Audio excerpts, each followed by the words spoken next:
Hi, Keerthi. Thank you so much for taking out time for this interview. For the viewers, may we request you to share your results on the GMAT and the MBA applications? Hi, thank you so much for having me here. I'm very happy to help in any way. For me, the GMAT preparation itself was quite a bit of a lengthy process. I did not plan to do GMAT for a very long time in my career.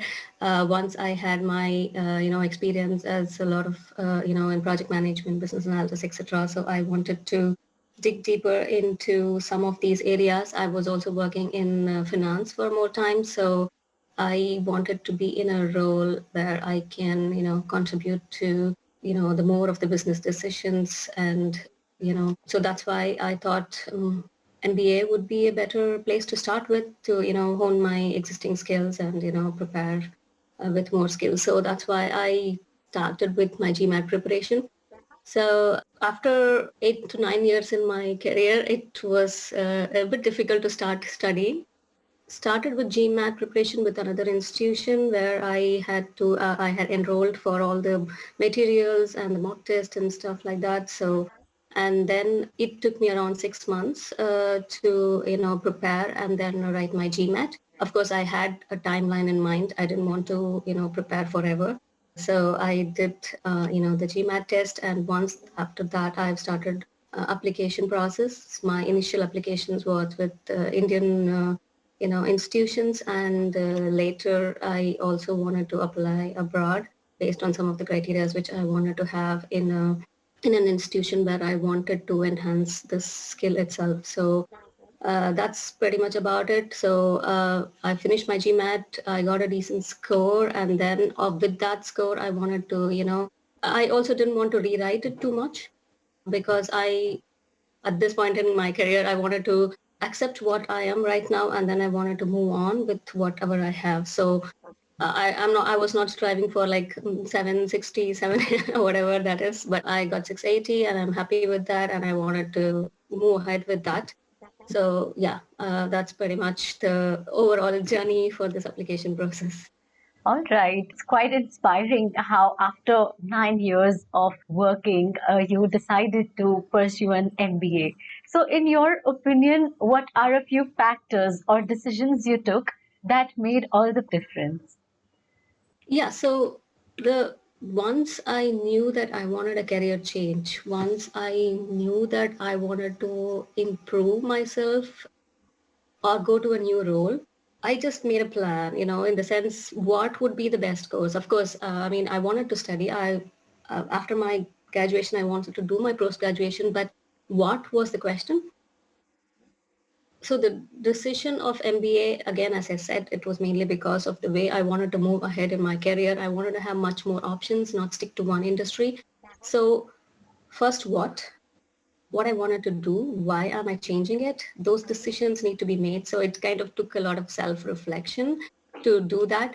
And once I had the, idea that, okay, MBA would be the one to go ahead, then it's all about, reaching that goal. It's kind of creating a big roadmap with timelines and everything. So for me, I'm a little bit of a structured person. So I like going in a much structured and a logical step ways. So I said, okay, at this time, no, I'm not happy with what I'm doing. I would like to do more. So, okay, next step is MBA, which will give me XYZ. So when I can do maybe in 1 or 2 years, then okay, what should I do now? Then I split it.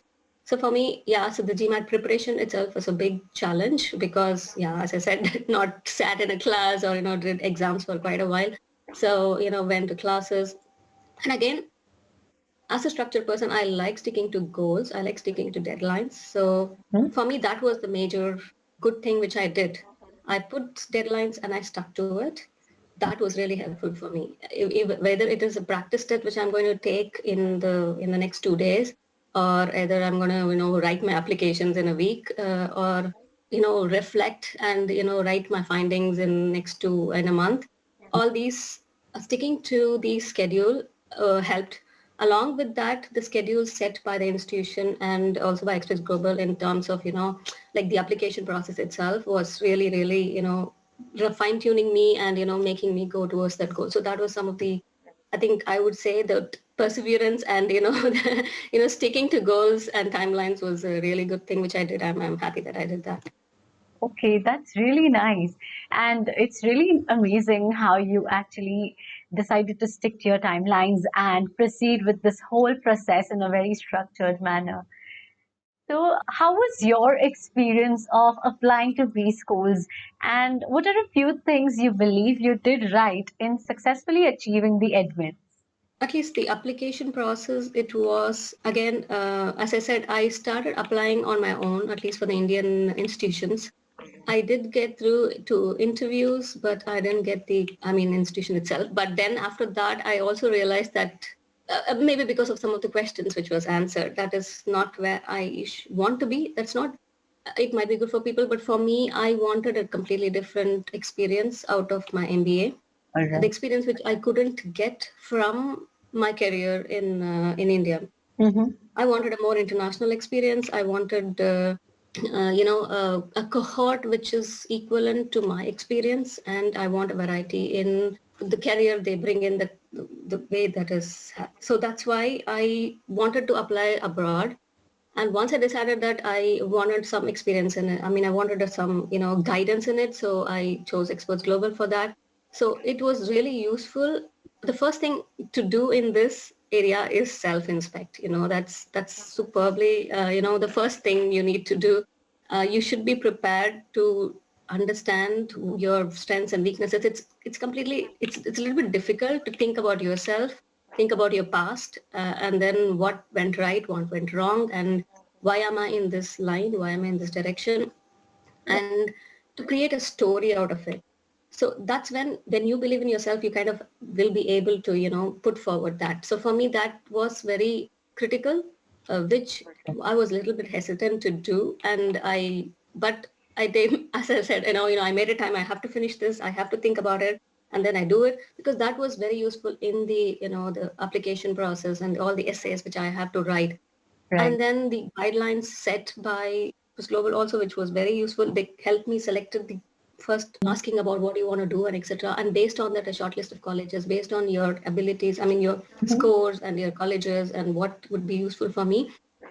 I think they did a very good job, and I liked all those lists. And then for each one, I was able to cater and think what I need to write based on my experience and what is it's all about finding a good match. So basically, what from what you want and what they can offer. So Mhm.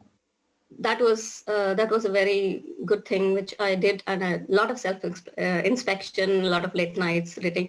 And again, for the essays and everything, it's not just you write once and it's done. It's a very iterative process. You start once with some drafts and then some mind maps, and then then you go ahead writing a first draft, and then you add points, and then of course you review by yourself 2-3 times, and then from next go a little bit of a review, and then you keep changing.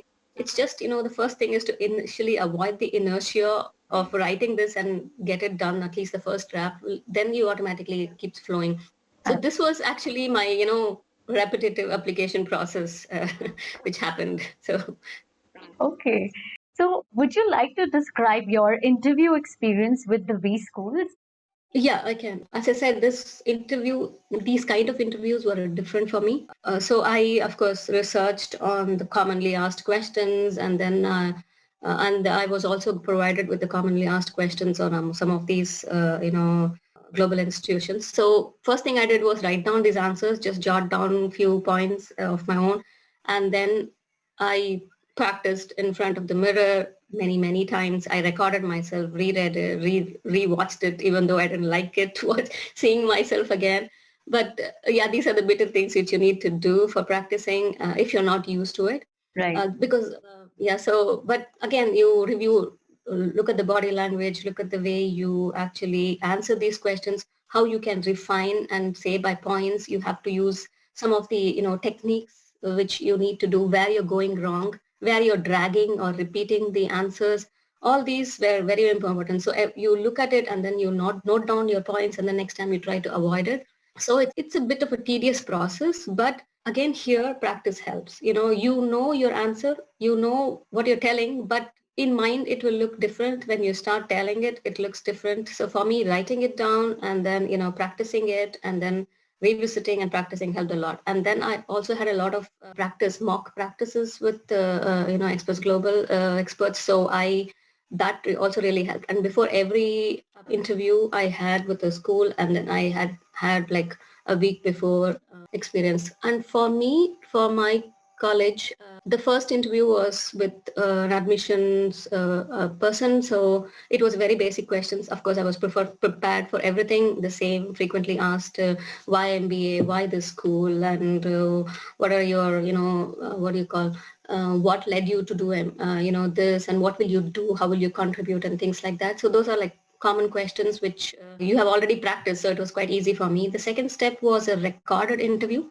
which I Mm-hmm. have not done before. But thankfully, there were a lot of instructions on how to go about it. There's a set time, and the questions will just randomly pop up on your screen. And then for that set time, you just need to do it. These questions were also, so you have a certain timeline before which you need to finish it. So I had time. I looked up it, and then practice some of the questions. Of course, you will not know which questions will pop up. So you just have to practice everything. And then but the thing is, you have to keep the time in mind. So if you're not able to make the point in time, it just cuts and go to the next question. So you just need to really, usually there'll be like around 2 minutes for that answer. So whatever you're trying to say, you try to, condense it to 2 minutes. So that was needed a lot of practice. So then, so after the set of 5 to 6 questions, and then that was sent for review from the MBA admissions teams, etc. So, and then the final one was like talking to some of the members of the administrative committee there, and then some alumni and things like that. That was not really a selection process. It's more of a getting to know process. So really two sets of interviews, and yeah, most of them are what we have prepared for. So some may be a little bit off, but Mm-hmm. the questions might be different, but basically the answers would be the one which you have actually practiced. You just need to adapt to the way it is asked. That's all. So yeah, finally it went out well. It was good. Okay, that's great. So, would you like to share your MBA experience with us? Yeah, so the MBA experience again really starts with the way I selected the colleges. So for me, as I said, I wanted more international experience, more experienced cohort, more variety of career from which I can learn from. So the colleges shortlisted were also in this criteria, and the one which I got was completely suiting my criteria. In some ways, actually exceeded my expectations. It's not one of the top colleges, but this is what I wanted, because that's what made my experience much better, enriching my skills, my things. So, there is, I also looked at, HEC and things like that, but look at the cohort of the classes. I didn't want to be in a 70, 80 member class. I wanted to be in a short class and things like that. So that was also because I valued more experience with talking to people than from the professors. So that really helped me. So for me, and I wanted to be in, and someone in a place where there's finance expertise, and then this college was really good with good professors and things like that. So you could learn a lot, and there were a lot of research which is happening from this college. So that was really also useful in that area. So other than the professors, the team groups which we used to work in was the most enriching experience I had. You get to know different cultures, different background, and the way they work. It just puts you in perspective. I mean, where was I? I was in like a small bubble or something. Then you come out of it, and then you refine yourself. You learn from others. That was really, really wonderful experience, I would say. Yeah, that's the most important learning experience I had. Wow, it looks like it was quite a wholesome and an enriching experience for you. Yep, it was at least what I expected, definitely. All right, that's amazing. So, can you tell us about your job search experience during the MBA and what advice would you give to the future candidates regarding that? Actually, this is a very, very important questions. And this is something which at least I did not take it very seriously when I wanted to do an MBA. But again, I had my different criteria in mind, so that's fine.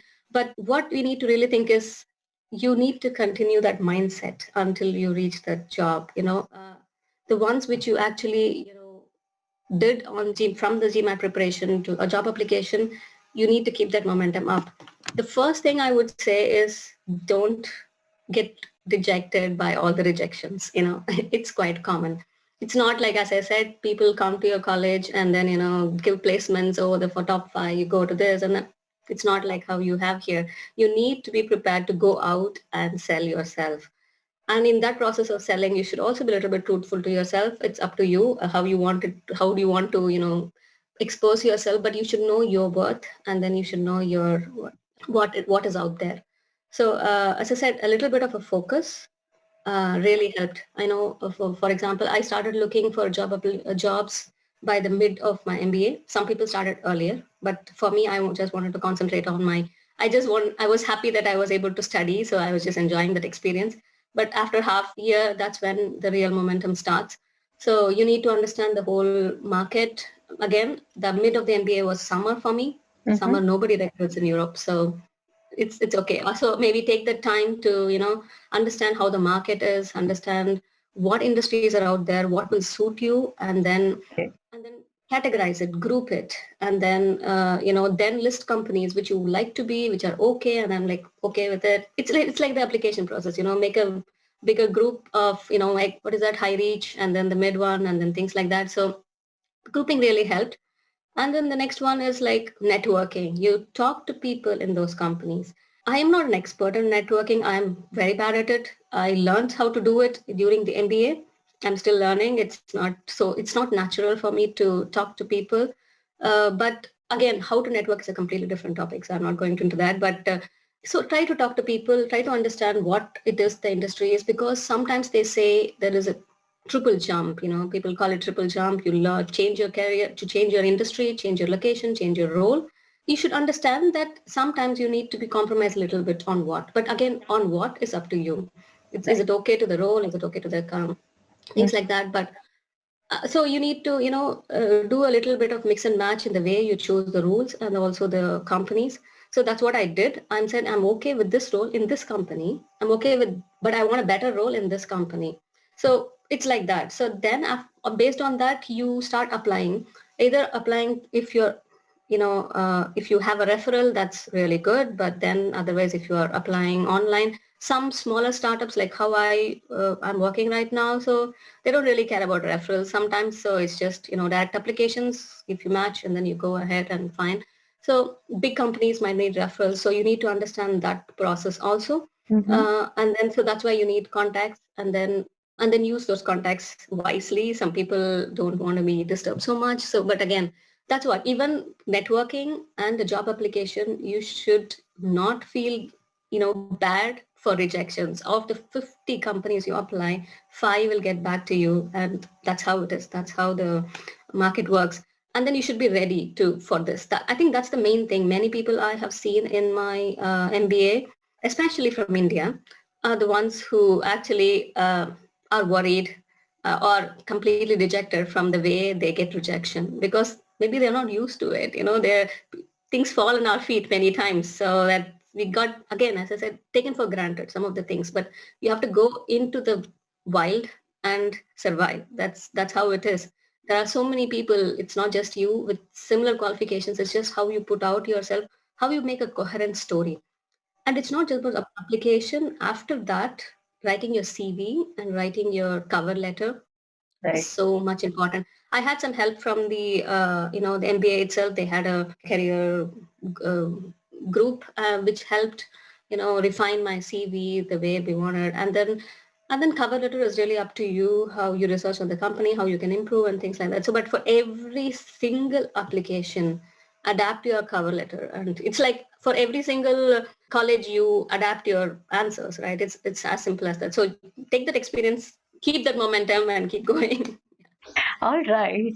Oh, wow. This is actually very inspiring. The way you did your entire job search experience and you came out of your comfort zone to network with other professionals.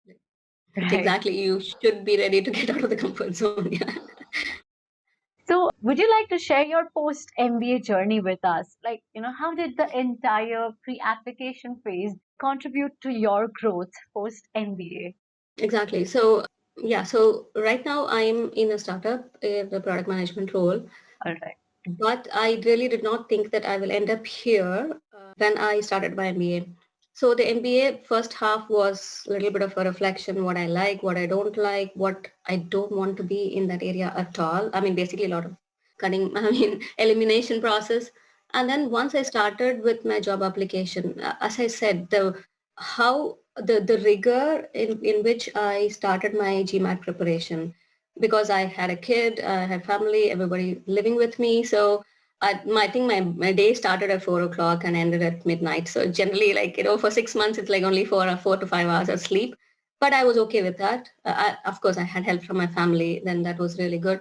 So, and then after that rigor for the GMAT preparation and also that discipline for the, application process really helped me in adapting to the new life I had for MBA, because it was a one good thing about studying is like, okay, they put a schedule for you from morning to evening. There's classes, there's assignments, deadlines, blah, blah, blah. It's so easier sometimes, after you have lived your life in independently. And then but sticking to that schedule and sitting in a class and attending and then attentive every single minute, because it was a condensed 1 year program for me. Right. So every single word the professor says is like important. It's not like a subject which can be stretched over for, 4 months, 6 months. Each course is just 1 week, and then it's packed with information, and then packed with assignments, packed with presentations, packed with group work and activities and things like that. So you just need to be attentive every single minute. So the one which I prepared for like around 1 year earlier, that helped me, make through this whole journey much easier. And then the same thing applies for job application. As I mentioned, take the same structure, put it back. And for me, that was really, really useful. And some of the things which I learned in the, the application process, in the, interview process, really helped me in the next interviews also, because it's very similar. You just need to extend a little bit along with your MBA experience, and then how this MBA is actually helping you to get this role. So, I mean, you just need to, it's just making a good story about yourself. So that was really, good. So that's how, this whole pre-MBA helped into my post-MBA. Of course, I changed job twice already. Mm-hmm. And then it's the same process again for me. Now I'm planning to change again. So Okay. again, go back to the same thing. It's just always a little bit of inertia and starting to think about yourself, but you need to keep doing it often in your life. So you just need to learn from your mistakes, take the good things and keep going forward. Yeah. Absolutely. So, what would be your final message or suggestion to all the viewers watching this video? I would say the one thing which you need to keep in mind, at least with respect to the GMAT and the whole process, is it need not be so bad. Just enjoy the process sometimes, the application especially. I mean, math is something which I really, let's start with GMAT maybe. The math is something which I really like. So it was like actually it's like puzzles for me. I was enjoying, but verbal, when it comes to verbal, I was like, so then you try to turn it into something that you like, and then you start doing it. Don't take it as something, oh my god, I need to do it. It's a process. Enjoy the process also, regardless of the goals, but the goals should be there. Keep a goal in mind. That is what will make you push through every day to that area. So that goal is really, really important. Timelines are really important. Practice is important. I'm not saying just for the GMAT, Mm-hmm. for everything, it's just sometimes it's just a habit which you create. Even the self structure you have, even the reflection you have, it's a habit you need to get into, because that really helps, especially if you're doing an MBA. You go to a managerial role, you sometimes you won't get time to think. It's just meetings after meetings after meetings. Some people don't even know what these meetings are about, but you should take a time to reflect. Reflection is everything. Reflection is what will help you go forward. So for me, anything you do from GMAT test preparation to tests to mock tests to applications, everything, the review and reflection time is extremely important. And enjoy the process, I would say. It's okay, you might not reach what you want, but sometimes what you get is what you had wanted all along. Right. So it might be it might be the right fit. Maybe you didn't know about it. That's all. So it's all about finding the right fit. Be ready to be flexible in your mind also, and then just keep learning from mistakes. I think that's what life is all about. Absolutely. Thank you so much, Kirti, for sharing your entire journey and your experiences with us. I'm sure your suggestions and your learnings, they are going to help a lot of other students in their journey to success as well. And, it's truly inspiring how far you have come. Thank you so much for giving us your time. Thank you so much. Hope I was helpful. Yes, absolutely. Thank you. Take care.